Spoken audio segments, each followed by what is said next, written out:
வணக்கம் ஃப்ரெண்ட்ஸ்.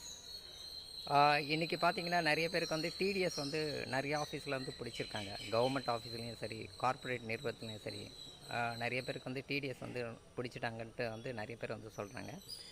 இப்போது என்னென்னா வந்து இந்த டிடிஎஸ் வந்துட்டு ரீஃபண்ட் வந்து ஆல்ரெடி வந்து வாங்கினவங்களுக்கு எந்த பிரச்சனையும் இல்லை. ஏன்னா ஆல்ரெடி அவங்களுக்கு வந்து போயிட்டு இருக்கோம், அதனால் எந்த பிரச்சனையும் இல்லை. இப்போ வந்து ஃப்ரெஷ்ஷாக வந்து நான் டிடிஎஸ் வந்து வாங்கணும், ரீஃபண்ட் வந்து எடுக்கணும்னா இவங்க வந்து முக்கியமாக வந்து முதல்ல வந்து செய்ய வேண்டிய வேலை வந்து ஆதார் பேன் வந்து லிங்க் பண்ணி இருக்கணும் முதல்ல.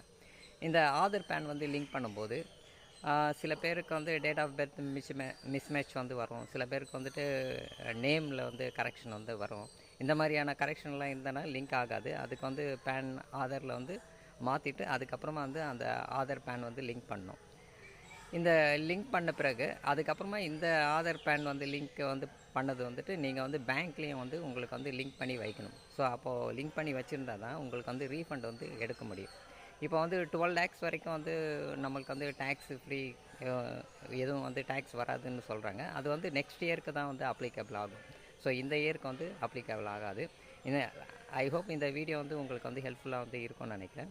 ஸோ யாருக்காவது டிடிஎஸ் வந்து ரீஃபண்டு வந்து எடுக்கணும் அந்த மாதிரி இருக்காங்கன்னா இந்த வீடியோ வந்துட்டு ஃபார்வேர்ட் பண்ணுங்கள் உங்கள் நண்பர்களுக்கும் ஃப்ரெண்ட்ஸுங்களுக்கும். Thank you sir.